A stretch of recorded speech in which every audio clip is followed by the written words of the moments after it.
Okay, we're streaming live. Good evening. Tonight is our second session of the White House Communications course, and I'm very pleased to welcome Ken Herman. Ken is a reporter for Cox News. He's worked for the Austin Statesman for a number of years and has covered the president and many of the people who work in the current White House. And he is now in Washington, covering them from the White House angle. And Ken comes from Brooklyn and went to Texas. How many years ago? Many years before these children were born. He went to 1975. Went to Texas, and it might have been a little rocky at the beginning. He went to worked on a small town newspaper. In one of his first stories, he went out to interview a guy for a profile, and he asked the man what he did, and he said he was a tar salesman. And so Ken wrote that he sold tar because he was in the asphalt business, but it turns out that he was a tire salesman.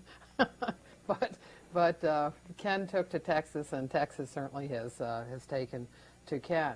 And I know when I'm interested in seeing what's happening among the Texas people in the White House and what their views are and what they're doing, I always make sure and read Ken's work. So, good evening. Pleasure to be here. And Ken brought with him a group of slides from the campaign. Yeah, they're all campaign. And, he covered the campaign closely. Right, and like more and more reporters now, I never go any place without my little digital camera. First of all, it's just entertaining to have these pictures, and frankly, for reporting, you take some pictures, and when you go back and write, you can see things, and it's. I'm not sure photographers and newspapers like that we all do this, but it's become so easy to do that it's really almost a professional crime for a reporter not to carry one of these. I've, over the years, got a lot of pictures in the newspaper in Austin just because I've been in things where photographers weren't. But it becomes a hobby, and after a while you look back and it's fun, and I'd like to show you some of these tonight. We ready to go on this? Sure. So you can tell us what it's like covering a campaign. It's the most bizarre thing you've ever been involved in. It's very strange. All right, so you can see these slides here. Okay, the first one here you'll see is a wide shot. This, I believe, was in Pittsburgh, the first time we saw the Kerry Edwards plane when they introduced Edwards as his running mate last year. This would be an example of bad advance work. As we zoom in here, you'll see that he's walking off, and the word millionaire appears under him. That was the name of the operator of the little private terminal where he came in. One of the biggest problems Kerry had, of course, everyone thought he was some rich guy. And here, in case you didn't get the message, it said millionaire. You see his wife behind him, when she came out, I think it changed to billionaire. But this would be bad advance work. You don't want your rich guy candidate in front of a sign that says millionaire. Especially when you have the real deal. Yeah, he's the real deal. This is a typical reporter. This is Glenn Johnson of the Boston Globe, hard at work on a think piece, I'm sure, here, or a dream piece. You need to understand on these campaigns, especially with Bush, who gets up early and likes to end his day early, and now with security so tight, we leave in the morning at 3:30 in the morning to get to 8 a.m. events. It's just very cumbersome. They're very long days. To hear the same speech over and over again, we spend a fortune. I'm just getting the bills now on what it costs my news organization to do this. And some days, frankly, it's kind of challenging to get a news story. Well, let's look at that. And you know, why is it? Like, say on the trip at the end of the campaign on the Friday and Saturday, at the end of the campaign, I know the call was at 4:30 in the morning for luggage, and the evening that before had lasted until midnight, and so you've got to have all your bags and everything at 4:30, and why is that? It's all about security and us getting there long before the president does. And, you know, they're hitting a lot of stops in those closing days because for them it's all about live events. We become somewhat superfluous. It's all about pictures on local television, pictures of enthusiastic supporters of the president cheering for him. And this campaign, and frankly, they're all pretty good at that now. I'm amazed, and it's either America at its worst or America with nothing better to do, at places where people, civilians, not getting paid for this, will get up because they have to be there 2 hours before, will get up at 3 or 4 in the morning to go see a presidential event that's at 10 o'clock. It's either dedication to they're true believers or the cable is out and they have nothing to watch on TV. But it's an amazing thing. I remember one in particular in a small town in Ohio. We got there before sunup and people were lined up for miles in cars to get in. And this is what it's all about, getting pictures on television in the closing days. of a lot of people like the president or whoever the candidate is. You know, in that event on the Saturday before the end of the campaign in Columbus at that very large hockey rink, people had to be there at 3 o'clock. They came in at 3 o'clock in the afternoon, and the president didn't come until 7 or 7:30. And I think that's one where Governor Schwarzenegger was also. Correct. So that Yeah. was a big draw event yeah. in a crucial state. Schwarzenegger, I mean, that was just a rousing reception. That was unbelievable excitement and electricity. And that's what it's all about. It made very good TV pictures in a very crucial state. Move on. So Glenn eventually woke up. He's a fine reporter. We all need our naps. This was also in Pennsylvania. This is a young girl. You can look at her and guess how old she is. I'm guessing she's 12 or 13. And I guess her parents thought a good thing for her would be stand on a street with a sign that says, "Bush and Cheney, asses of evil." We've hit some new crude level in our public discussion here that's, I don't know, it's just not pretty. And I tend to resent when people have their children holding signs like this. But it goes on all the time on both sides. We're a coarse nation when it comes to this stuff. This is bare knuckles, full contact fighting, and it's not always America at its best. You know, the other end of this is the apathy of people who don't even care to come out. Somewhere in between this is what we dream about in political discourse. I fear we're further and further away from it. People behave in campaigns in ways they never do once they take office and govern. It's not pretty out there sometimes. Now, in 2000, did you notice these same kinds of signs? I think it gets progressively worse each time. The negative ads get a little more negative. The tone of the discussion gets a little coarser. And I think the strategy is, you know, both sides, all sides think they just have to, you know, go for the throat. You know, there can't be shades of black and white. It's everything is good and evil, and your side is good and the other side is evil.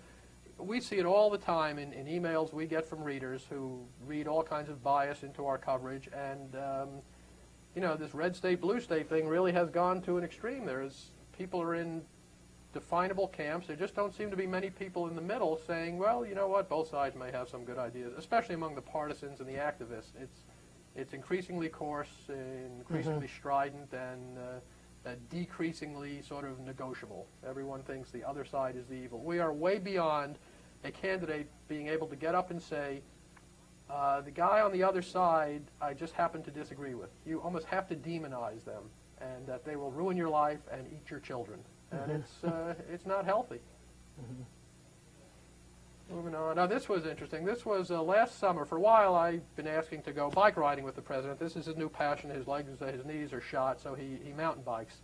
I road bike, different activity, but I've been nagging him to go riding with him. And you have to understand, I've known Bush since '93, before he first started running, so I do have a personal relationship from spending a lot of time on small airplanes with him campaigning in Texas. They finally found a time for me to go with him. So they called me down to the ranch. It happened to be during the Democratic National Convention, which I was covering. I don't know if they were just trying to get me out of there. But when the White House calls and says, you know, come on down, he'll give you some time, you do it. So this was strictly recreational. I talked to him a little bit about some issues, but the point was just spend some time with him. This picture, and I think the next one's in here too, is I had asked to bring a photographer, and they said no. I never asked the second question is, what about, can I bring a camera? So I just show up, and frequently I'll just start taking pictures. And I think in the next one, this is when he's telling me, I think the quote was, "Let's lose the camera, Herman." And, you know, it's all part of, they like to control everything. And part of it, I think, is security. They don't like, it is probably not a good idea to let someone wander around on his ranch with a camera. They like to have control of what people see for security reasons. That's his house in the background there you just come out of. And so that was the entire 2 frames I got there. Of course, the White House photographer was out there and took great pictures of us riding around. And he, I can tell you this, he is in tremendous shape. He just destroyed me. I mean, I could not keep up. There were some other people. I was a straggler in the back, and I thought the Secret Service was just going to shoot me to put me out of my misery at some point. And at one point, I felt so far behind, I was sort of by myself, and it's this surreal moment going, oh, let's see how this happened. I was born in Brooklyn. I'm in Texas, riding around, lost on the president's ranch. So when some Secret Service guy finally found me, I said, boy, I was afraid I'd take a wrong turn. And he said to me, that I was going to take a wrong turn. He said, don't worry, we had you all the way. So I think they're monitoring there. But what speed what's his average speed? Away. He was probably at, and this is a paved road, but a lot of this is on what's called caliche, kind of rocky roads. He was probably cranking away at about close to 20 miles an hour. And it was a tough pace because, again, on a road bike, I can do that easily. I couldn't do it on these mountain bikes. And I think he did about 18 miles that day, which isn't that much, but it is a serious pace. He is probably the most physically fit, for whatever that's worth, president we've ever had, because a lot of them tend to be old guys. Some of the younger ones, Kennedy had some physical ailments. He was not that healthy. Clinton had that McDonald's thing going, jogging to McDonald's, which was a wonderful concept. So he is probably our most physically fit president ever. And it's funny because he takes a lot of criticism for it. I remember in '01 there was a shooting incident at the White House. Some guy shot at something. The president was never any danger. And the question, where was the president when this happened? It was just something he was working out. If you hate the president, it's a joke. It's typical. Look at this guy. He's never working. He's working out. His feeling is he thinks it makes him a better worker by staying fit and getting some time when he works on this. Again, people who hate him think he's goofing off. People who love him say he's right. And clearly on physical fitness, he is right. But he's in good shape. And every weekend he goes riding now. There was one day, Mark McKinnon, who's one of his advisors, went with him a couple of weeks ago. It was 17 degrees out when they went.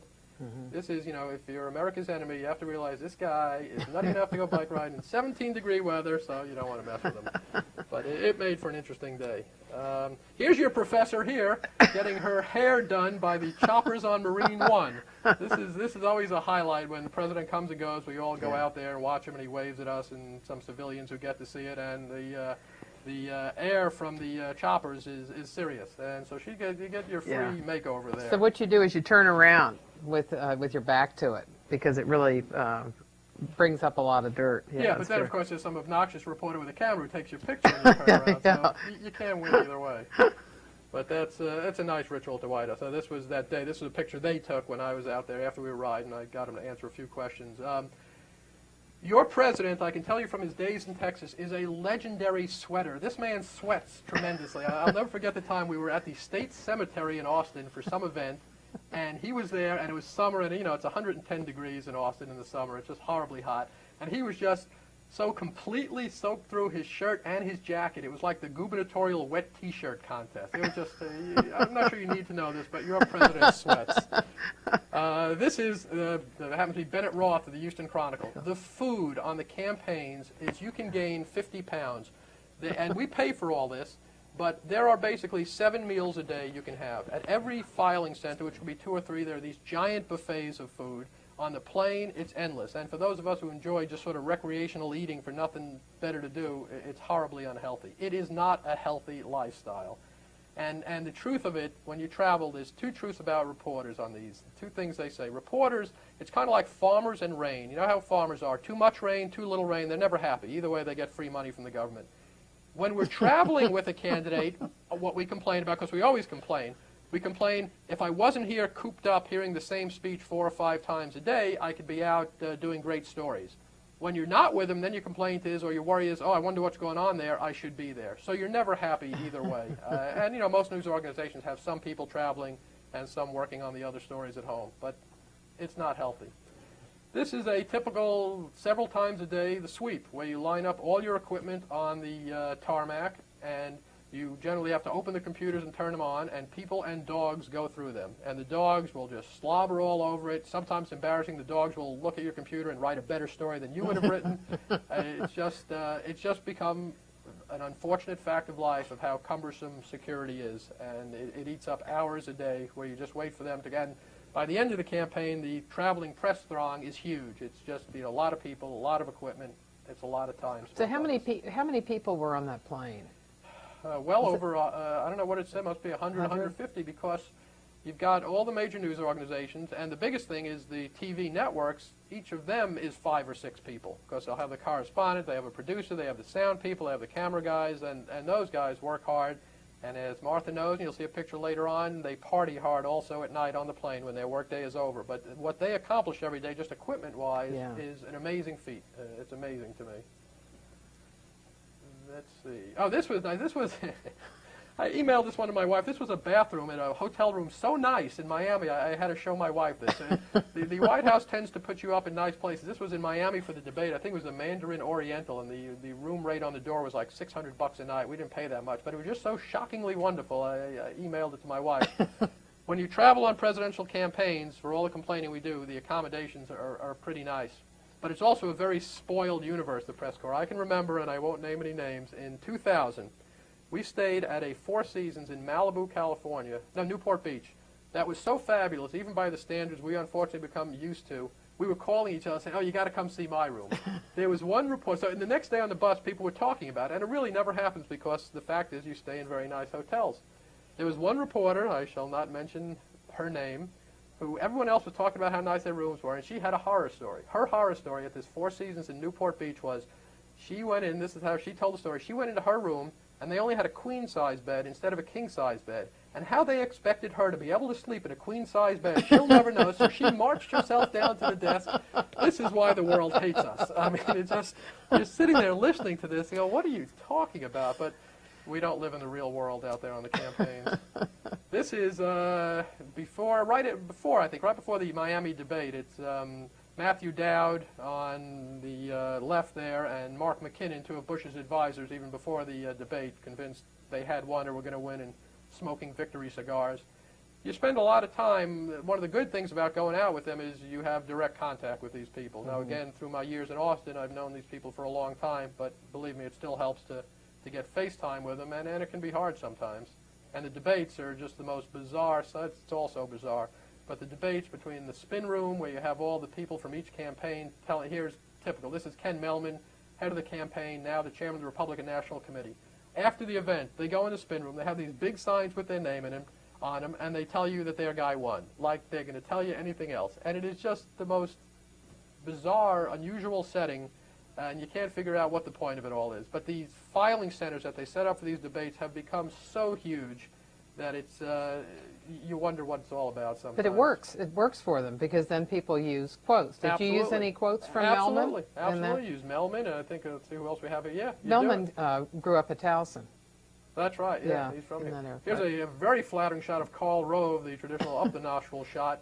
And there's his sign in the back. You know, he's after there telling you, too, that, you know, it was a clear victory. Bush was tremendous. Kerry was falling down drunk up there. You wonder if they saw the same thing, because frankly, I've watched a lot of political debates over the years, with rare exception, the big one being in '88 when Lloyd Benson had his big line about Dan Quayle.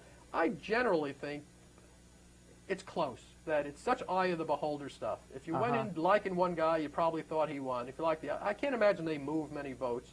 And the things that do move them tend to be the nonverbal, the elder Bush looking at his watch, you know, stuff like that. But these guys come out and you'd believe it was a clean knockout, that the other candidate's going to drop out the next day because his performance was so embarrassingly awful.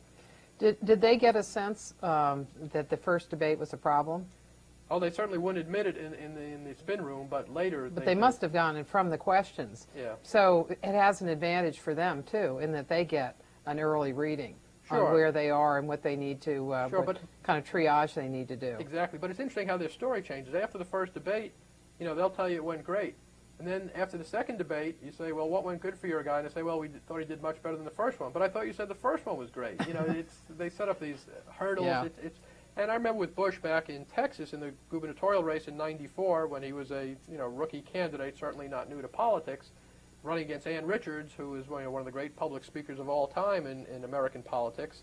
And they had only one debate, and the Republicans set the hurdle so low that basically if Bush didn't fall off the stage, they were going to declare victory. And the truth was he certainly, I mean, he wound up winning the election by a comfortable margin, did well enough to convince people he was qualified. But the debates, I just don't know. You know, we want to have them. I lose track sometimes of the public utility of them because they become such a circus. Next, we have, this was a typical. Now, this is Julie Mason of the Houston Chronicle. Sometimes things don't go well on the airplane. We were stranded one night in Akron, Ohio, because the starter wouldn't work. So it was a choice of bringing another plane in, which was going to take about 6 hours, or driving, so we just decided to wait. So they immediately figured out, feed us, give us liquids, and we'll be happy. So they took us to a bar near the airport there, and we sat there for about 6 or 7 hours.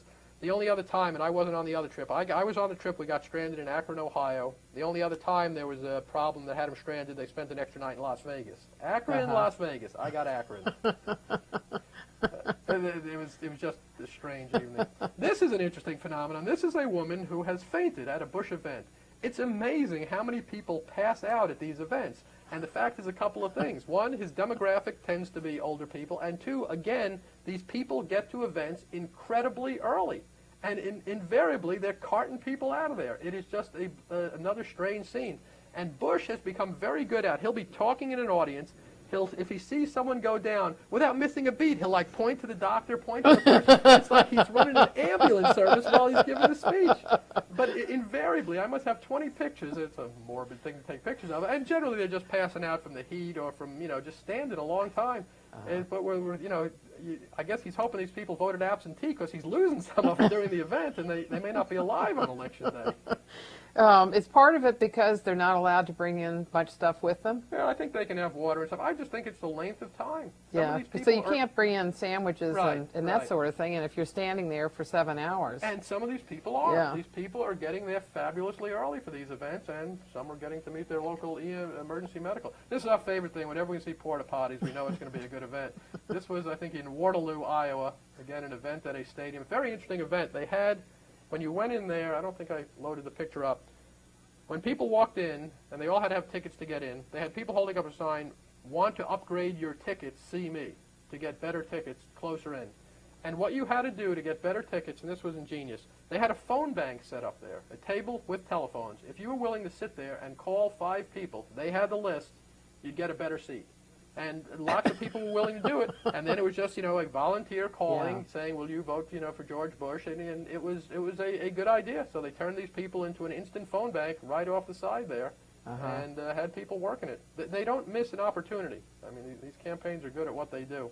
But this is interesting. This is Ken Bazinet of the New York Daily News, one of his more dignified pictures. I think this was in New Mexico. We were freezing. I mean, you're alternately too hot, too cold, and it's... often in the same day. Yeah, because you could end up going, like in 2 days, you can go from Washington to Manchester, New Hampshire, well, especially to this year, because they were only Ohio. Right. This year there were only 5 states, as you know. We're going to change the American Wisconsin. flag, get rid of those extra stars, and just have the 5 stars of the only states that matter. So you're in Wisconsin, Ohio, and then Florida's in the mix there. Yeah, and that's there were days we go from one to the other, and it's, again, more for the not healthy lifestyle. This was in Waterloo, Iowa. You'll see on the sign, Cadillac Lanes, Fran's Pro Shop, taking bowling into tomorrow. We just love that concept.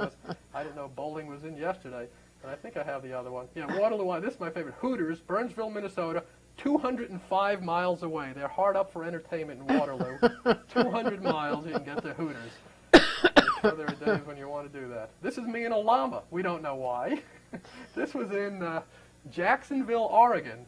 And some people, this woman actually had 2 llamas. Yeah, this one is Bandit. I remember the name there. And it seemed appropriate to them. The president/presidential candidate was in town, so you bring your llamas to the event. We have no reason why this happens. Yeah. Does that have a flag on the side? Yeah, the llama's dressed up very patriotic. And, any Bush signs on the llama? No, I don't think the llama had Bush signs. Again, and this was a very nice little town in Oregon. But did he get magged? I wasn't sure. Oh, yeah, they all. No, this was outside the event. This was near the hotel where the president was. I just wondered how it would go through the mag. Yeah, well, that's... we all got magged so much this year, I'm glad I'm done having children anyway. Okay, this is the back of the press charter, a lovely area known as Shantytown, which just gradually gets more and more decorations, and you can't capture it. I mean, everything on here is a hazard to aviation. If the FAA knew what was going on, we'd be grounded a minute. I think this was near Halloween, near the end of the campaign, and they pick up stuff along the way. It really becomes a work of art. Hey, here's your professor enjoying Shantytown. But it had those are pink flamingos. Yeah, that, that's right. Yeah. that are plugged in, lit up. Yeah, there's a lot of stuff. And here, let's see, I think we also have one. Oh, your professor enjoying perhaps an adult beverage. No, it's a Diet Coke. Yeah, well, I can see by its color. It's all for academic research. But it's long days, and it's a real community that develops on the plane. It's a strange thing. It's very competitive. Everyone on there has someone on that same plane who they compete with, but it is collegial. Some of you may have seen the film that was on HBO from the 2000 campaign called Journeys with George by Alexandra Pelosi. And I spent most of that campaign avoiding her camera because and it came out okay.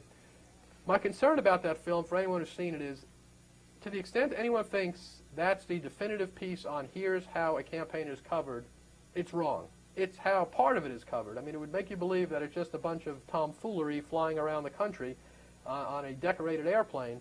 And there is some of that. That's part of it. But what that doesn't show you is the people back at the office doing, the long-term projects on things. So it's an entertaining movie. It's a funny movie, but I'd caution against anyone viewing it as the definitive look at how presidential campaigns are covered. So each day, like say at the end of the campaign, you went on a trip doing Manchester, and then Bush did Portland, Maine, and then Columbus, and he did, there was another, maybe Dayton. Yeah, there was another Ohio. And yeah, there's another Ohio, and then ending up in Columbus. Now, how many stories do you have to write? How do you have to pull all that together? It's one, and what will generally happen is every day it's the same speech over and over again, but they'll put in a new morsel, we hope. So you have something new to write. And generally they do. They advance it a little. But it may just be 3 sentences in a half-hour speech that the rest of it's the same. And they'll sort of, give us a heads up in advance. He's going to have something new on Social Security today. And that becomes the story of the day, because the other speech we've heard a zillion times. And it's only news the first time. Sometimes you will do a story about the scene and how they put it together in the speech over and over again. But as far as news, what's new, there's not all that much new. And we are happy on a day when there's one morsel of something new. And they generally will do it in the first speech early in the day. So, you're just writing the rest of the day and just sort of listening, making sure if there's nothing else new that they're slipping in there, and, working sources and see if there's anything else to report. But it's, they parcel it out very carefully, one new thing at a time on days when they want to have one new thing. And they know just what your routines are and work with your routines. Absolutely.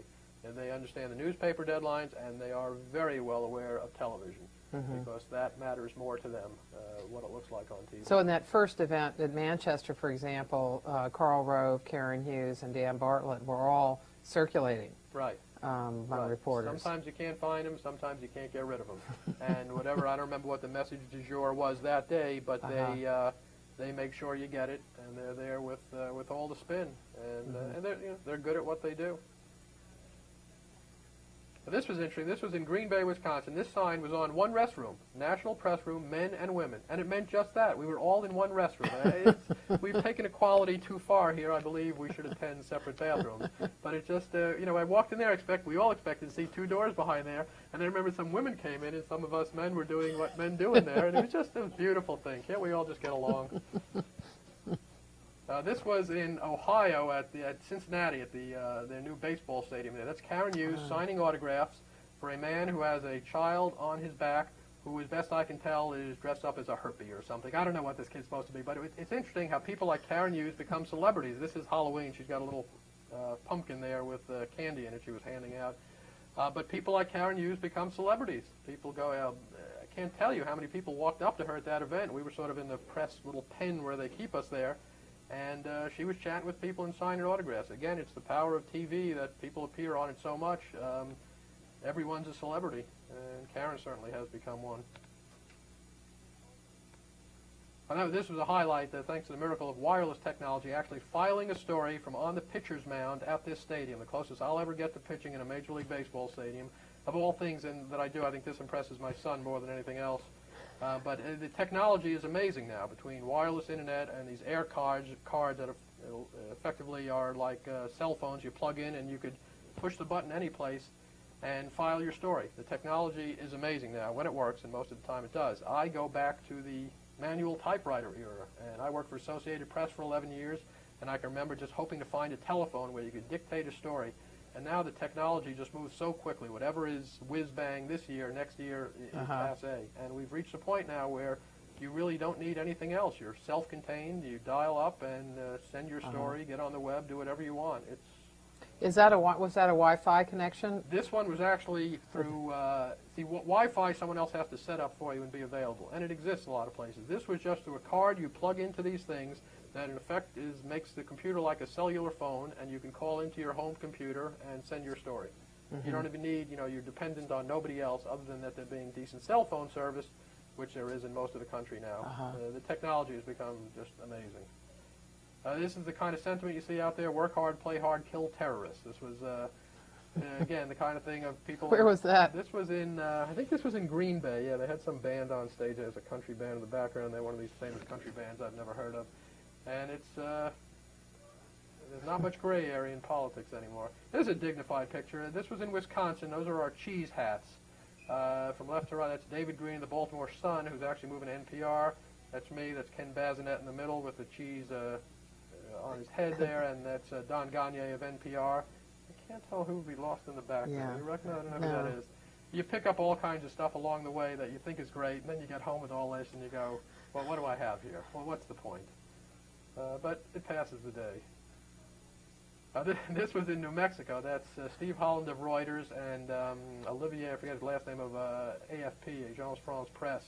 And we were freezing there in New Mexico, and we were there for a long time, but it had some of the best food of any place we were. And this is what you put up with there. They had stolen the blankets off the plane, and later I think sold them to colleagues when we were all freezing there.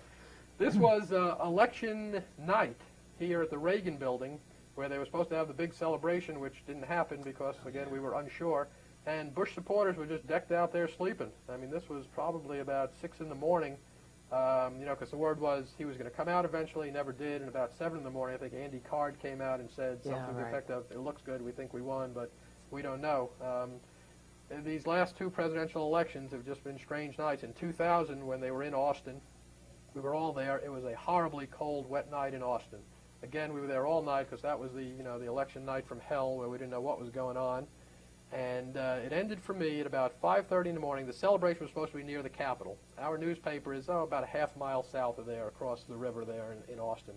So we finally figured this is going nowhere. We're not going to know for a while. We didn't realize it was going to be 32 days or whatever it was. So I'm walking back to my newspaper about 5:30 in the morning. It's cold. I'm miserable. Life is bad. A truck comes across a bridge, hits a puddle, totally douses me. I look over. It's one of the trucks from my very own newspaper that is bringing newspapers that have erroneous information about the election. And that's when I realized this might not be the future exactly. It was just for the start of a bad day. It was a horrible, horrible night. These are the reporters sleeping there at the same event. That's Rick Klein of the Boston Globe and Mark Silva, who now works for the Chicago Tribune. It was just, again, a strange night. Well, this was... This is unrelated to anything. This is ZZ Top and the governor of Texas, Rick Perry, in the background. They're playing drums at an inaugural related event here. I've known Rick Perry for 25 years. I never knew he was a drummer. The things you learn. And this is good. This is, so you cover these things, and you know, you're a big-time White House correspondent. You're a very important man. You get a seat right up front at the inaugural. This was my view of the inaugural from right up front there. I think I could accurately report, it seems to me, from my vantage point, a middle-aged white man became president. Beyond that, I don't really know who's up there. I don't know, not from that picture. No, you can't tell. It's just, let's see. Yeah, that looks like it. Yeah. Right You're right. And Kerry was kind of off to the side over here, getting in a lot of camera shots. But yeah, the closer you get, it's somewhat of a joke because everything is set up for TV. But a lot of times we are hampered by actually being at the events. Sometimes you're better off not being there. And in 2000, I only half-joked, I was going to do a picture book of my view of the presidential campaign. Because, you know, again, I'm very important. I'm right up front at these things. And my view of the campaign was behind the riser, generally, and I had the view of TV cameraman, camera persons, and their back. So every picture would have just been the same people, the back of them, because the events are all set up for TV. This is... apropos of nothing, that's Craig Hines of the Houston Chronicle, inexplicably wearing what looks like a raccoon coat from some 1920s college football movie, I think. This was where we were seated at the inaugural down front. And it was a cold day, but it really wasn't bad. 4 years ago, it was much worse. It's one of those events, and because for print, all we really care is about the words and somewhat about the scene, you can sort of appreciate and take a moment because you have to get there pretty early. And, you know, it is a moment. It's a moment in American history, and, you know, you realize through whatever luck you have, you're fortunate to be there reporting on it. And you also realize how nonsensical some of this stuff is. I think, this was a guy at one of the inaugural balls. I don't know what happened here, but he rented his tuxedo and decided just to sit down against the wall. And the inaugural balls, if you ever get invited, just don't go. They're just horrible events. They're just these giant things. The food is bad, and it's celebratory, and the people enjoy it, but it's...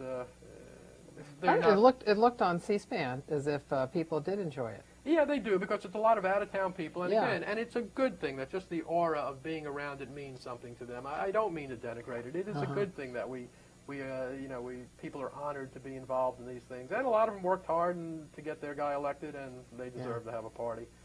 I think that's it for the slideshow. What else can we talk about? Okay, yeah. So let's talk about covering Texas politics and then covering Washington, covering the White House. What are the differences in how you approach a story? The difference is access, and in a lot of ways it's more fun covering a state capitol because it's just more stripped down. You can get to people, you can see people. By the time people get to Washington, they're all pretty sophisticated. They have very sophisticated staffs, and certainly at the White House, where it's all about message control and event control, it's just more difficult. Again, when he ran for governor twice, I can't tell you how many hours we would spend on a small plane with me and him and a couple of staffers and 2 or 3 other reporters from the other major newspapers in the state, and that was it. And you really get to know a person that way. This gets a little frustrating up here. They're just, and in a lot of ways, Bush has always been one of our best sources about Bush because he was freer to tell us stuff than his staff would be. And now you obviously can't get to him as readily. One of the stories that the students read was a story from 1993 where you had interviewed Bush, and one of the things that Bush had talked about was who goes to heaven. Was that a subject that you brought up? How did it come up? It's interesting how it came up. We were just talking about his family, and really the big reason for putting it in the story was just the fact that the story is him and his mother had a disagreement on this, whether you have to accept Jesus to go to heaven. So they called Billy Graham to get involved, which again shows that they're a little different than the average family, that they can call, man, some people consider God's right hand down here, Billy Graham, and he gets involved. But we were just talking about him and his family, and I don't think it's anything he planned to talk about that day. And eventually had to do some explaining to some groups about it, and it wouldn't happen again. And frankly, I think he learned something from that. Of as he got bigger and bigger, you just have to be careful about what you say, which is kind of unfortunate. They become less candid, less human to some extent, and less available. Well, certainly less available. They just disappear. And we could almost tell during the campaign in 2000. When we sort of lost him to the larger national press, and that's what he had to do. He was going to carry Texas. It was not a big, he didn't need to waste any time appealing to Texas voters. His fight was elsewhere, certainly New Hampshire, Iowa, as we moved around the country. But we could almost tell the moment when he was that it all changed, and he was becoming less accessible. And then once Secret Service gets involved, the whole game changes. What kinds of stories would you cover in Texas politics, as opposed to what kind of stories you would cover in covering the White House and the president? What's the difference in what is a story? It's a different cycle. Here, because he's a president, anything he says and does is a story in and of itself that we can frankly always get in the paper because he is the president. Just for a governor to say or do something, it's not the same. There's also a whole different cycle. In Texas in particular, the legislature meets in regular session only every other year for 140 days. So they are not in session a lot more than they are in session. And there's a big difference. Up here, for a lot of people, there's a big difference when Congress is in and when it's not, but I think most Americans generally think, they're in all the time and it doesn't matter. Where in Texas, it really is a 5.5-month period of making laws, and then they're gone for a year and a half. So the cycle is, they make the laws and then they go run. So it's, legislative to political is sort of the endless cycle there with the governor's race every 4 years. But it's, again, in a lot of ways, I think state government is more fun because it's closer to the people. You can write about more things that really affect people's lives, seatbelt laws and drinking laws and driving laws, real day-to-day stuff where by the time you get here, it's a lot of it is pretty theoretical and hard to translate for people. The Social Security battle is the classic. It is a crucial thing to deal with and very complex, and I fear most readers don't fully understand it because Social Security, like a lot of things, until it really affects you, you kind of don't worry about it. So, and that's what Bush's hurdle has been, to convince people that there is a crisis or a problem that needs to be addressed sooner than later. And that's what all his stumping around the country in the past few weeks has been about. Not really about the solution, but just convincing people there's a problem. And I guess that is indeed the first step. You got to convince people there's a problem before you start talking about solutions. Yeah. In Texas, did he have to do that same thing, or was he generally working on legislation that or issues that people perceived already to be Now, problems. It's a funny thing. In Texas, the legislature tends not to do anything other than by court order or in-your-face crisis. And in '97, I believe it was, he had an initiative to overhaul the whole state tax system. Texas has no state income tax, supports itself mostly on sales tax is the big thing, obviously some oil tax, and school districts support themselves with local property tax. The property tax has been getting very high, and people were not happy about it. And again, in Texas, there will never be a state income tax. Anyone who ever votes for that, it's just out of the question. So Bush's point was, I have a plan. Let's see who else has a plan. I know there's not a revolution in the streets now, but let's deal with this before there is. Seems reasonable. Went nowhere. Went nowhere. The Republicans, his own party, basically killed a lot of the tax stuff he was proposing because it was business taxes. And no one could agree on anything else. It didn't get done, and eventually now the legislature is dealing with it again. So it's some ways, to me, sort of analogous to Social Security. He's got to convince people there's a problem first. Now, it's a different set of dynamics, state versus federal, but it's indeed in Texas, a legislator can build a good career by going home to run for re-election and said, we didn't do anything. Texans like government that does nothing. And the thing that tells it more than anything, in Texas, all lawmakers, 150 House members, 31 state senators, all get the same salary, $600 a month, $7,200 a year. Lieutenant governor also gets $7,200 a year. Texans do not want professional legislators. These are people who are supposed to go home and have real lives and just come once every couple of years and do this. But they have this wonderful pension system where the longer you're in, they have a pension system that's keyed to state district judges' salaries, which the legislature sets. And the factor is something like you get 2.5% of a judge's salary for every year you're in there. So if you serve 20 years in the legislature, you can get a pension of about $50,000 a year. This is for a job that only paid $7,200. And the lesson is this in Texas: we'll pay you more to stop making laws than we paid you to make them. And I think that really sums up what Texans think about government. It's just, it's not a big government state. The governor's intentionally not very powerful there, and it's a different thing. It's a great place to build a national campaign from because it's endless fundraising capabilities, a lot of electoral votes, and, you know, for whatever mystique Texas has, and I think it kind of cuts both ways. For everyone who thinks it's cool, there are people who think they're just a little obnoxious down there. So I'm not sure if it's a net positive or negative. It seems that there's a consistency in some of the issues that Bush has been interested in over the years. Tort reform. He was interested in tort reform when he was governor. Mm-hmm. He was interested in tax reform, education. I think he's a big footprint kind of guy. I mean, all those things are huge things that affect lots of people and are very difficult to tackle. His detractors would say he's always been interested in things that give business a break. And, you know, his line in Texas always was he wanted to make it a beacon state for business, and generally Texas is a good place to do business because it is a low-tax state. Some would also say a low-services state also. But he has always had his eye on these big things, and I think that's part of their second-term agenda here is to leave an imprint. I don't know if you ever can be as big as FDR in the imprint he left on the way government does business, but I think they are pushing towards that. They want, and he talks about, you know, making change in basic institutions, and some of these are institutions that have been in place a long time. So his supporters would say ripe for redoing because the world has changed, and his detractors would say, you know, don't tinker with these things. They've been successful for a long time. You know, they have their problems.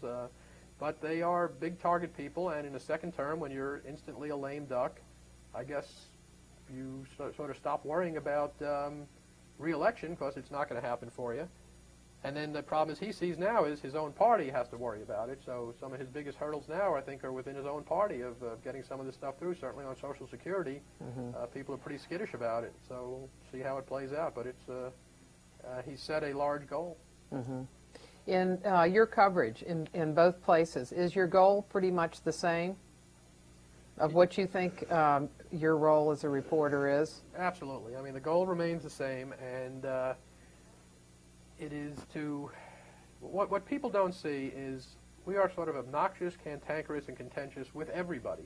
And if you see us just doing our job with one politician, you would think you must hate that guy because we ask contentious questions. That's sort of our job. I now work Cox newspapers. Our biggest newspapers are Atlanta, Palm Beach, Austin, Dayton, Ohio. We have a bunch of medium and small papers elsewhere also. And we are blessed with readers who contact us, both from Austin and Atlanta. And they let you know in no uncertain terms what they think of your work and the agendas they ascribe to us, and certainly the conspiracies they ascribe to us. Not only do we not conceive them, if we did, we could not carry them out. They are so elaborate on what we'd have to do on a daily basis. What people don't understand basically about the press is we want a good story. That's what we want. We want some conflict. We want some controversy. Most of us really don't care, who. Certainly this press corps was fairly contentious to Clinton up there. And I wish there were more of our friends here from the University of California, because I just happened to get an email today from one of our readers in Atlanta who was very unhappy with the story I did over the weekend, ran in the Sunday papers, which was about how the Bush presidency tries to control the message and the events. Some problems they've had with lists at places where they weren't going to let some people in. But, of course, they believe I'm doing this because I hate George W. Bush. And this one from Marietta, Georgia, it says, "Hint for you, Herman. If you want the Bush administration, or the rest of us for that matter, to trust you, why don't you apply some of that unbiased, dispassionate journalism that you were supposedly taught at UC Berkeley, or whatever pot-smoking, hippie-clogged hotbed of anti-Americanism you matriculated from." So I hope, certainly, UC Berkeley is still a pot-smoking, hippie-clogged hotbed of anti-Americanism. I, however, unfortunately didn't matriculate from there. We get this all the time. I used to keep a collection of, and I still have them somewhere, a fascinating phenomenon that I discovered in the 2000 campaign when my stories would run at various places around the country. You would get emails from people who would say, clearly, you are a tool of the Bush administration.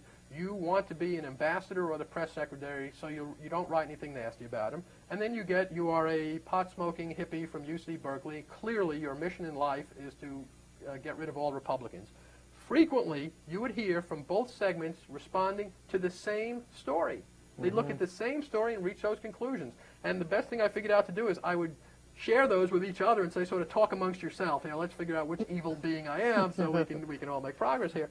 And but that said, I have always found it is helpful, and I generally try to respond to readers for a couple of reasons. One, like this guy, and I haven't tried with him yet, is when people think they're sending an email into a vacuum or leaving a phone message that you may or may not respond to, they're horribly abusive.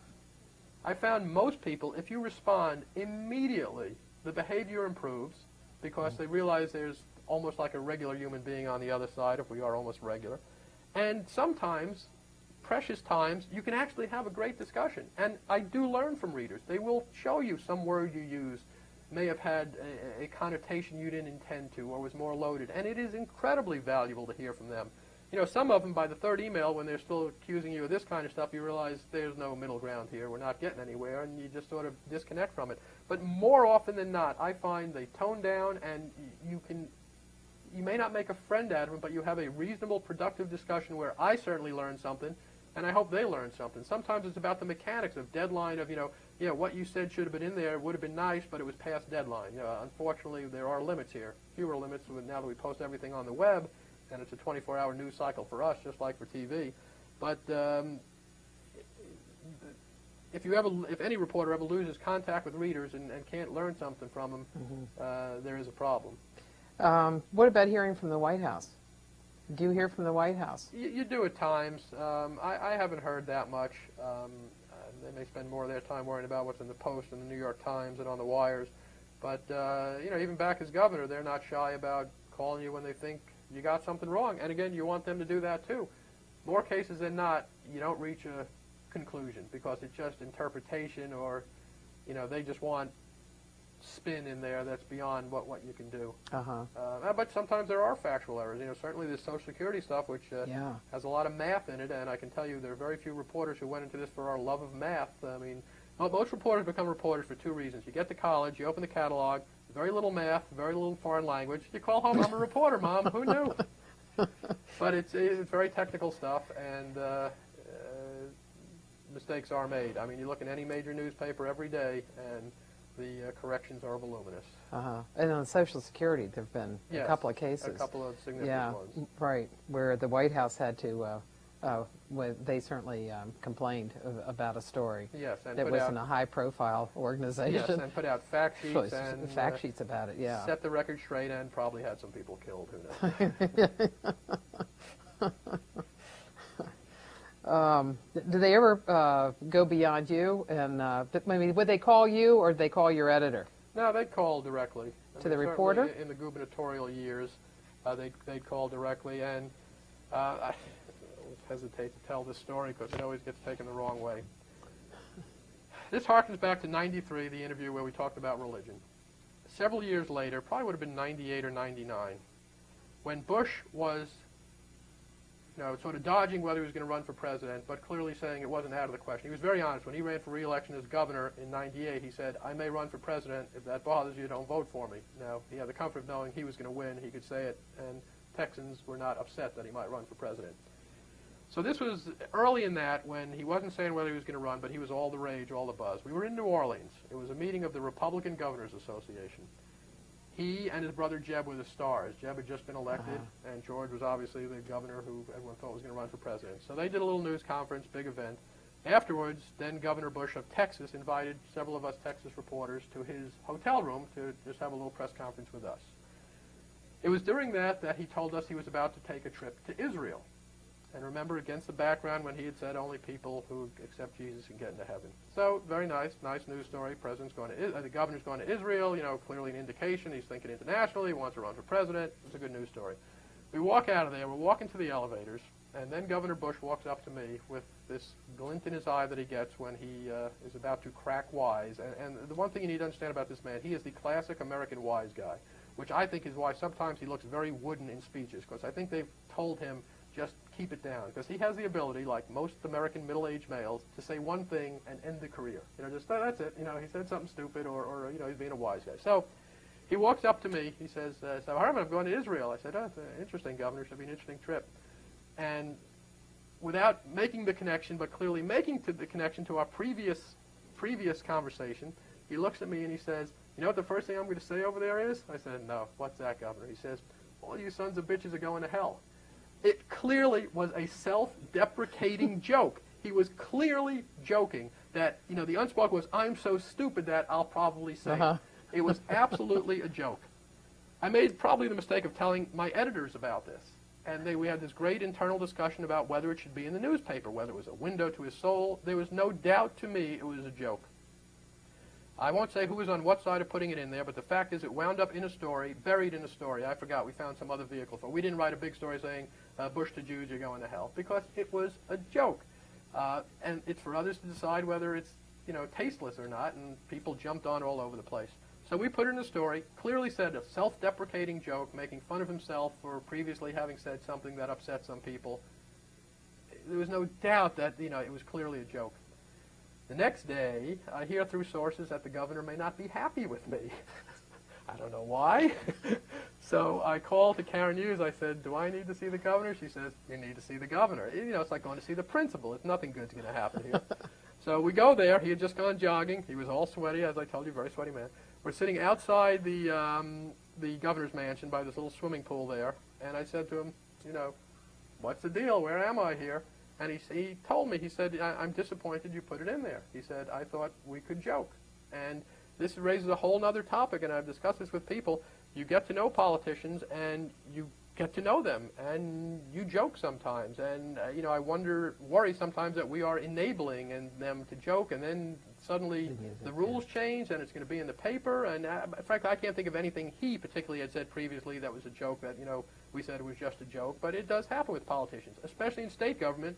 You get to know these people. You spend a lot of time with them. So he told me he was disappointed, but then he said to me, "You know how I could have prevented that from being in the paper?" And I was thinking, "What, are you going to call the editor or something?" And he said, "Not say it." He says, "I have absolute control over what gets in your paper. If I don't want something in the paper, I just don't say it." And he sort of took the blame on himself. I think he was disappointed, but I never sensed any repercussion about it. I would say we've joked more in the future, but nothing anywhere near anything that might be offensive to anybody. And I think for him too, that was sort of a moment of the rules have changed. When you are going to be a presidential candidate, the rules change, and I think he was more careful about that. But it was interesting to me that there was a case to be made where he could have just read the riot act to me and saying, forget it. If I can't just talk to you in what's clearly a joke, but he was sort of a big boy about it, and I think he learned something from that. But it is uncomfortable for us. You get to know these people. You spend a lot of time with them. You get to know their families. They get to know your families, and it's it can be problematic. And you just wonder if there's some time we have to tell someone, all right, from this day forward, the rules change. We've joked in the past. We didn't put it in the paper. We might put it in now. It's an uncomfortable situation. I don't know a good answer for it. Yeah. Well, I guess when they're a governor, it just doesn't. It's not newsworthy in the same kind of way that it is as a president. It's different in state government. We had an incident last year when I was back in Austin. The governor there, Rick Perry, who replaced Bush and since has been reelected on his own, and they've had a recent incident with this in Maryland. It seems to be going on everywhere. There were rumors going around Austin about the governor, Rick Perry's personal life and his marriage and who he may have been having relations with and what gender they were. It was, and this stuff, some of this goes on all the time. This reached a level none of us had ever seen before. We'd get 15 calls a day from people who thought they knew specific things about stuff. Unbelievable amount of calls. And you ask them where they heard it, and it was always, my dog's electrician's beautician told me or something. I mean, it was just... But it was a volume of you had to ask questions about it. Now, we had an editor who said, let's ask the questions, but we may not care. Unless it's affecting job performance, we may not care who the governor is sleeping with. But let's ask questions. The problem in the world of blogs and the web now is just us and every other news organization in Texas, just asking questions about it became an attribution for others to put on the web. There would be stories on these blogs saying, Ken Herman of the Austin American-Statesman is asking about the governor's, rumors about his. Well, that is correct. We were asking, but we weren't going to report it. And it just becomes dangerous when what we ask becomes the crutch for someone else to put it in print. And this one had, I'm telling you, it ate up so much time, and it had a very interesting culmination in that I was at a John Edwards rally in Houston early in the year when Edwards was still running for president.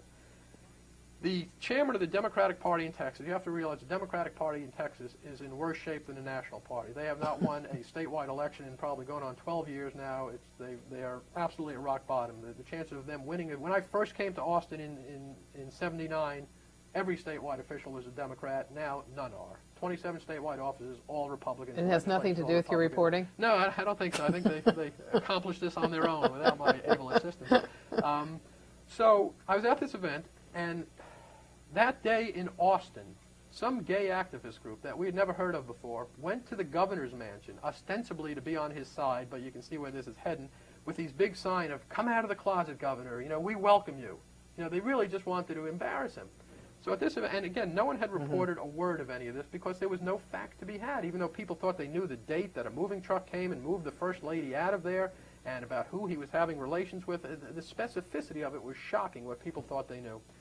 So this state party chairman at this event with John Edwards says, it's an exciting time to be a Democrat in Texas, which is debatable, and says, there's things going on in Austin I can't tell you about, but ask your neighbor, and made all these references to these rumors about Perry. And this was the first time someone had really talked about it in public, and referred to these gay activists were there saying, some of the governor's close friends were at the mansion today saying, come out, governor. And it was really, it pushed it to a new level. The governor, of course, had refused to answer any questions about it, walked away. There was about a week before in San Antonio had an event. Someone on TV asked a TV camera, put in his camera in his face and asked him, what's these rumors about you getting divorced? And he just said, that's not true. And then afterwards, the governor's staff just reamed out this reporter for asking it on camera. And you can make your own judgment whether it's fair or not. So I went to the governor's office with the tape, and there were other reporters at this event in Houston, and said, just interesting, here's something that happened in public. This guy is now making politics out of this in public, as opposed to whatever anyone was doing behind the scenes just to churn the rumor around. And they listened to it, and about 3 days later, the governor's staff called me and said, the governor wants to talk on the record about this. And this was the first he wanted to talk, so I went over there and talked to him. And, he denied everything, and then, used the opportunity to say, and again, to this day, I'm not sure I know what the truth was, but what he told me, for publication was, no, him and his wife, and she was there too, no problems, nothing going on, they've been married forever. How much it hurt his children, he knew about all these rumors, and what a sad state, his whole point in doing the interview was what a sad state politics has come to, that this is what you have to put up with. I'm an honest man trying to, help the people of Texas, and I have to put up with these horrible rumors about me. So he used it to try to slap back at a official of the other party who, no doubt, in public was pushing the rumor. And again, I don't know the truth about the governor's private life. I don't know the truth about really who started these rumors and how they happened, but it was at a level that was unprecedented. And we saw this in Maryland last week with Ehrlich and the mayor of Baltimore. And again, who knows what the truth is, but it is. There are times I wonder why anyone runs for public office. They have to put up with us. They have to put up with all kinds of things. It's amazing. Any decent person will do it. You have to open your finances to the public. We may ask too much of them. We ask them to be superhuman and put up with things, and as the system, as we talked about, gets coarser and less pleasant, I know for a fact there are many, many good people out there who would think about this, but would then say, why? Why should I do this? And that's not healthy either, but I fear we're on this one-way street where this stuff is never going to get more pleasant. Let's go to some questions. Towson, you have some questions?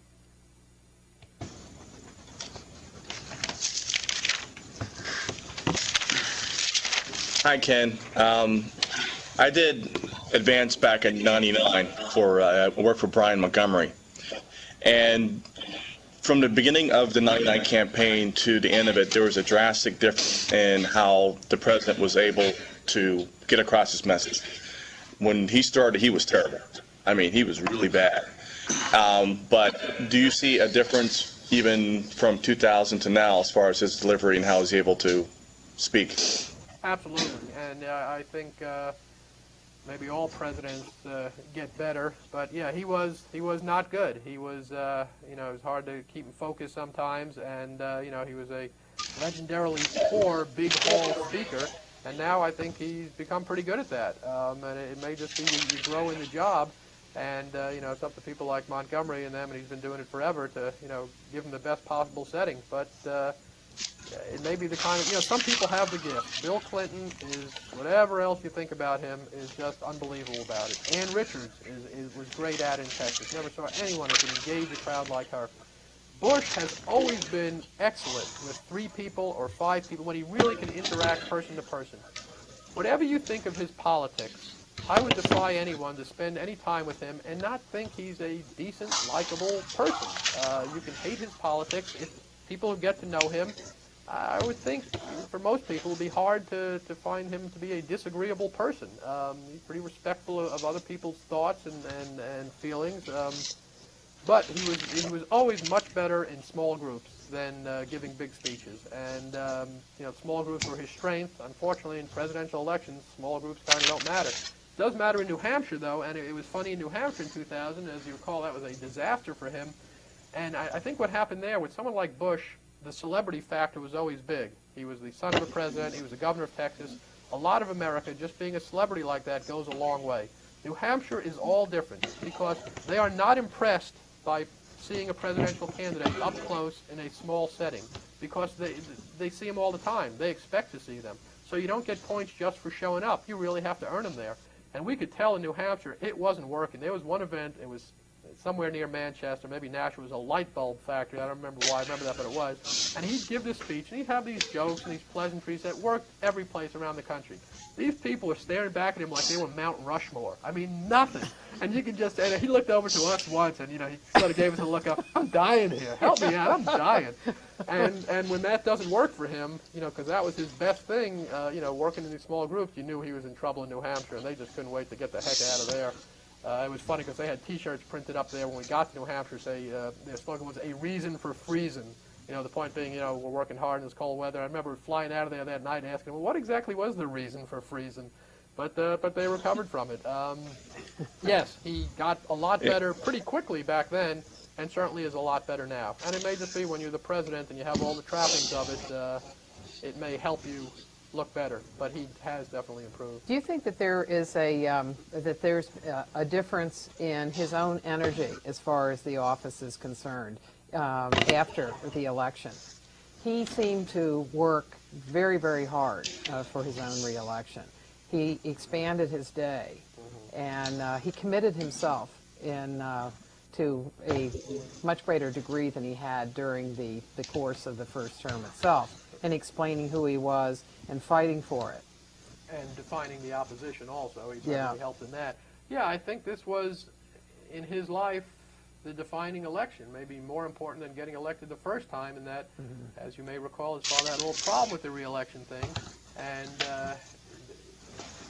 it happening again, I think, would have been a real tough thing for him. And he definitely worked it hard and invested in it. He's had such a strange political career in so many ways. He runs in '94 as son of a president, but because he had only run for one thing before Congress many years before 1978, he was the outsider. Ann Richards was the incumbent governor, so he runs as the outsider. '98, he runs for re-election, and even though he's the incumbent, he gets to sort of take the outsider's mantle because the Democrats' candidate is a guy named Gary Morrow, who had been in government all his life. I don't think has ever had a job on a private payroll. I don't happen to think that's a bad thing. I think there's honor in government service, but in a lot of places, maybe especially Texas, being in government for a long time doesn't do much for you. He was land commissioner for 16 years, always been in government and politics. So here's Bush, the incumbent governor, son of a president, gets to run sort of as the outsider because the other guy had been there forever. Then he runs for president. Again, the son of the president, governor of the second biggest state in the country, and he gets to run as the outsider because the Democrats put up Al Gore, who lived in Washington his whole life, has even more of a family reputation. And then he runs for re-election as the incumbent president, and again, to some extent, gets the outsider's mantle over Kerry, because Kerry's been here for whatever it is, 20 years. And he gets to portray the other guy as he's the Washington insider, and there's nothing America outside the Beltway hates more than Washington insiders.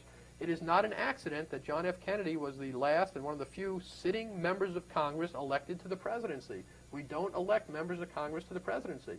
I think part of the reason is no one views members of Congress as problem solvers, and everybody loves their congressman and hates everybody else's congressman. Because you send your congressman to Washington, no matter how stupid this local study is, if it brings money to your district, no matter how dumb the Frisbee research is, oh, it's a valuable project for our district. That same project, the district up, is pork.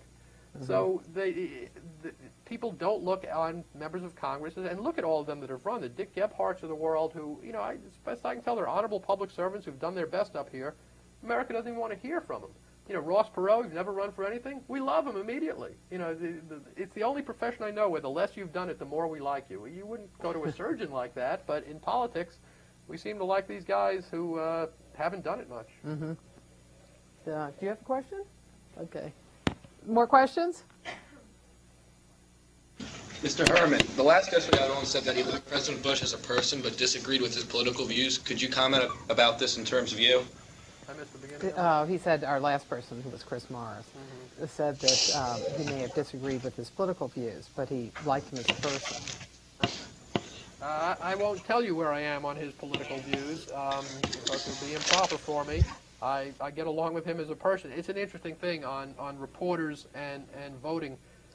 There are some reporters who just don't vote because they feel like if they vote, even if they don't tell anyone who they voted for, they have some conflict there. I've taken sort of a middle ground over the years. In Texas, when you register to vote, you don't declare a party affiliation. In effect, everyone in Texas is an independent. You kind of declare an affiliation when you pick which primary you're going to vote in.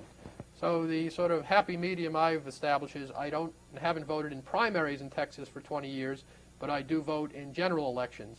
So it allows me to never declare a party affiliation and maintain the secrecy of my ballot. I will tell you who I voted for last year because it was just a fabulous, wonderful dodge and opportunity to get around something.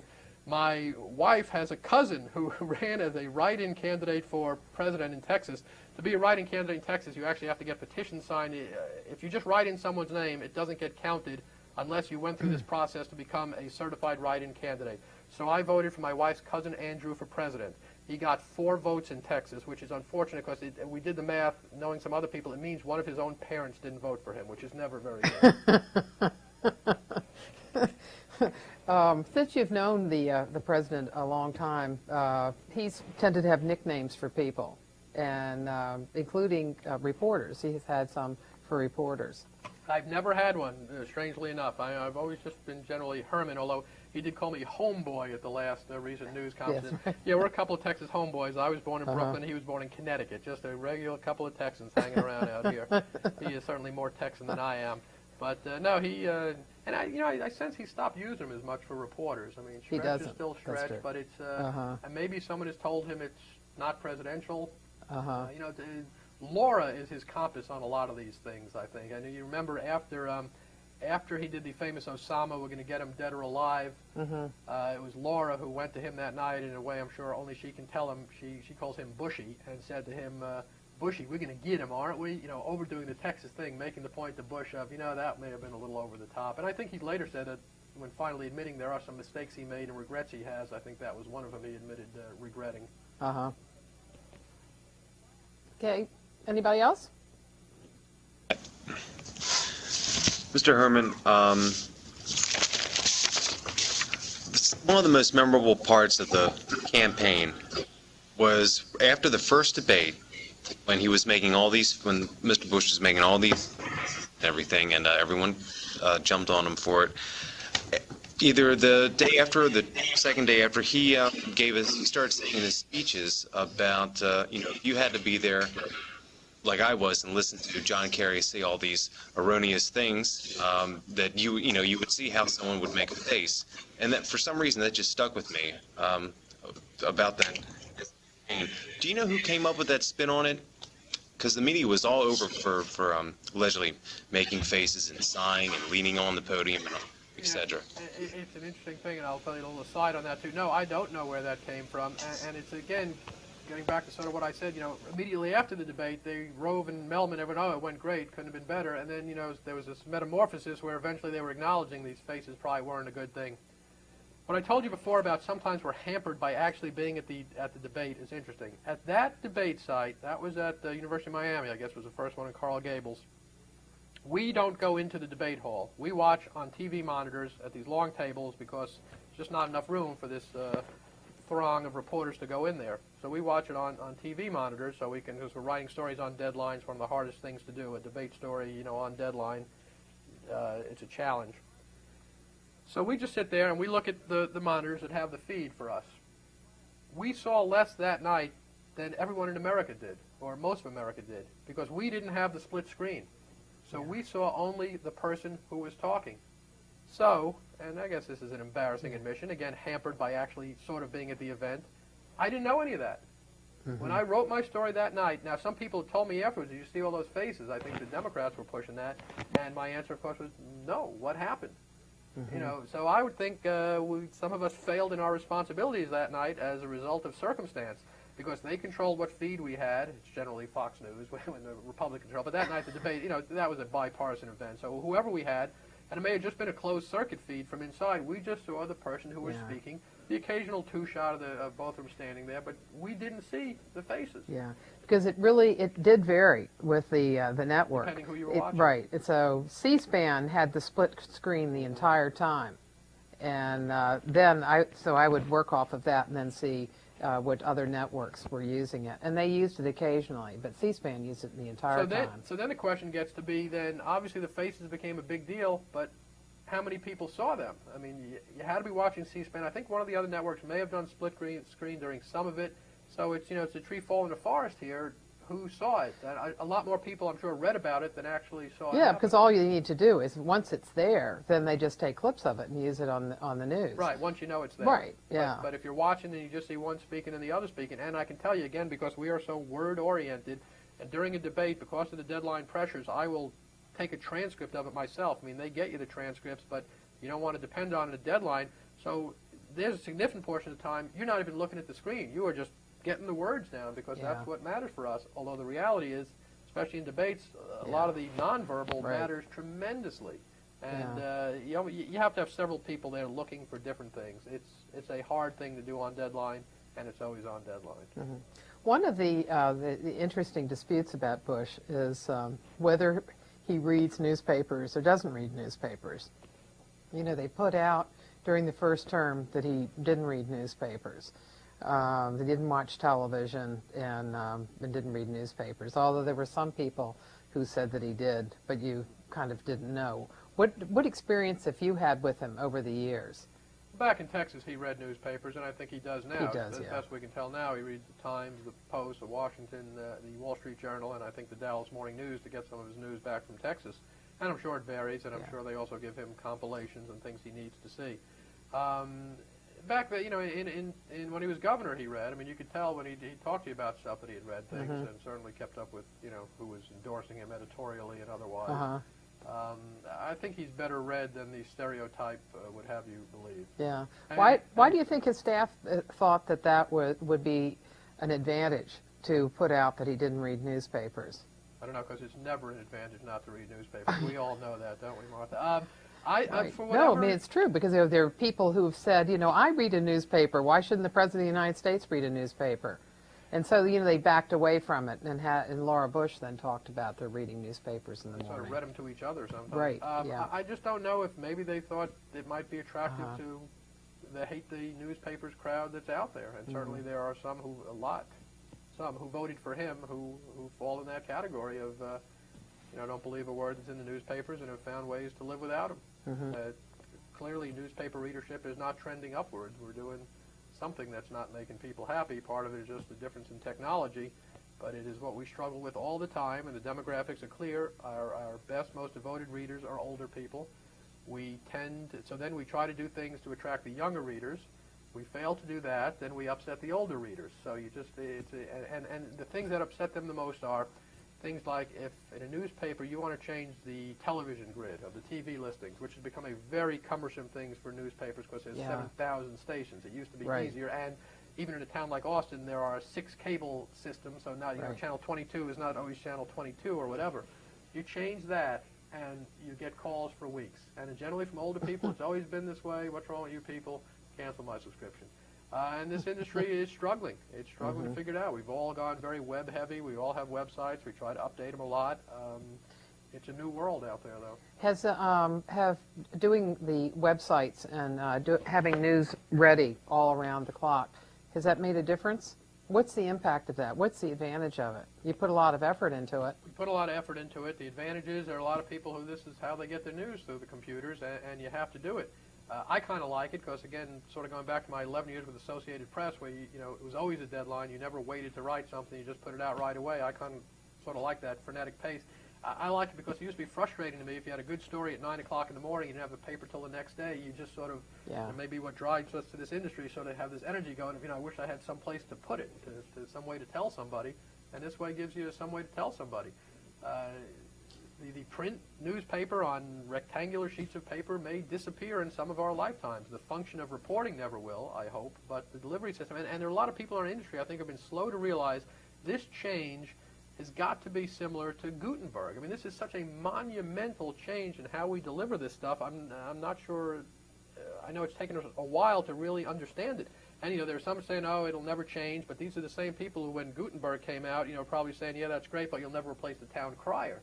I mean, things change, and this is just a monumental change, and with new competition. I mean, all these blogs that are out there, I think it's a dangerous thing that we've gotten into a lot of this narrow casting of because anybody can do it. I think more and more people want to, and maybe this is just a natural human condition, get what they consider news from some source that they know agrees with them philosophically. And I'm just not sure that's healthy if we all segment. I mean, there's something to be said for sort of these shared experiences of everyone getting it, from similar places. We know that newspaper reporting is not perfect. Biases creep in. Human beings put together these products. It will never be as perfect as it should be, but the goal has always been to be fairly straight about it. Some of these blogs, some of these radio, some of these cable stuff, they're upfront about what their biases are. Who knows? Maybe that's better, that they're being honest about it than those of us who, because we're human, have biases, and we'll make the case that we don't allow it to knowingly creep into our work. So maybe there's something more honest about the other ones. But it just can't be healthy if everyone gets what they consider news, all their information from some filter that they know agrees with them, and that's why they look to it. These people who are very upset with me, some of our readers, from the story I did this weekend about the president trying to control the message, one of them said, no, you're just upset because we're finding a way to get around you people, and we can hear it directly from the president, and that's all I need. Well, sir, it's not all you need. You need some analysis. You need to hear the other side. Just reading the text of what the president says isn't enough. And any good politician would acknowledge it and say, yeah, know what I said, and put it up to the scrutiny. Let the critics have their say. Let the opponents have their say. But these people who say we don't need the filter anymore, we can get it on their own, they're correct. The transcripts of everything the president says, everything his press secretary says, is available to everybody. And if you just want to read that and not hear other side or analysis, you're free to do so. I don't think it's particularly healthy. How does a news organization make money from the web? How Because there's a or lot of do we? attention. Yeah. We're struggling to figure that out. I Has mean, has anybody figured that out? Because Well, all some the news have. organizations have them. You sell ads on them. I don't think it's profitable yet. We are Uh-huh. still careening around trying to figure this out. It's a wonderful thing about our business. We will charge you a certain amount to deliver it to your home every morning, and it might be soaking wet in a plastic bag, or we'll give it to you for free. There's a business model for the future, isn't it? But that's basically where we are. Some have figured out how to do it. There are ads on our websites, and increasingly, there will be more when the readership is up. You've seen all these papers recently have these circulation scandals where they were kind of fudging on what their Right, circulation yeah. figures were. And now, the big new word is, how many hits do you have on your website? And we're learning. We are learning. I don't know. I mean, a lot of papers have very good websites. I really don't know the facts on who actually makes money on it, but it's just Yeah. a transition. There's so many things like that going on. In Texas, certainly, paper I formerly worked for, and now kind of do by extension, the Austin American-Statesman, recently started a Spanish-language paper there because the demand is there.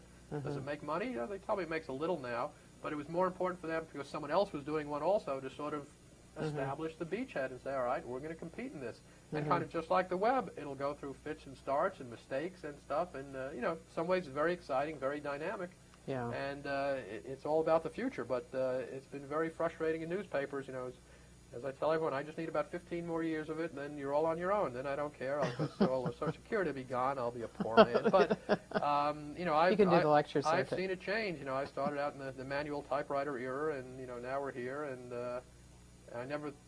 you cannot have projected how fast the technology has moved. And once it started moving, I can't tell you how many iterations of computers I've gone through. The first computer I worked on, I guess at AP, we had something called the Porta-Bubble, made by a company called Teleram. It was this giant thing with a tiny screen with these acoustic couplers, and you stick a phone on the top. We thought that was a miracle. And it just, from there, has accelerated tremendously. Do you think that the concept of what is news has changed in that time period? Or do you think it's, now obviously there's more, there's the tempo of it is entirely different. But do you think Some of it has there's been a changed. similarity? It's basically the same, but the change is this, and it's pressured from two different ways. It used to be that it was the tabloids that they would do things you wouldn't touch, and then the British press would pick it up, and that sort of legitimized it, and then we'd face the pressure of, well, can we ignore this? And frankly, some of the early Lewinsky stuff, I think, came that route, and it's hard. The new similar pressure is blogs. These people, I'm telling you, go to any of these, I won't even tell you which ones, but you go to them, they are just way out in front on printing things that are surmise and rumor and willing to put it in there. Some of them eventually become factually based. A lot of this situation we had last week with this reporter, Jeff Gannon, who actually was working under a pseudonym that worked for this news organization that was GOP based. A lot of that started with blogs, and I can tell you tonight as we sit here, and I won't publicize them, but you can find them if you want, it's taken on another whole new life about other businesses he might have been involved in, and now reflecting upon the personal lives of some White House staff and other politicians. They're just willing to go places we're not. And it's not that they force us to, but sometimes they get it right. I mean, the people doing these blogs, some of them, it runs the gamut. Some of these are just hobbyists with a point of view, sitting in their underwear, typing. Others turn out to be pretty good reporters who are actually finding stuff. It's an exciting new world, to say the least, and it raises questions for us, as there always are. Well, thank you very much. We've hit our 7:30 mark. And how do we know they're really there? Aren't these kids smart enough that they could put this picture up and they're long gone from that room? I mean, they wouldn't do that. That guy hasn't moved in 20 minutes back there. Thank you. I appreciate it. I enjoy it. And in case you kids don't know it, you have a remarkable resource here in Professor Kumar. I'm sure you hate the homework and everything else she gives you, but she is, and I really believe that she is the rare academician who's out there doing stuff. It's a miracle. I didn't know they were allowed off campus. It's a shocking thing. Thank you, Ken, very much. We appreciate it. Thank you. Night.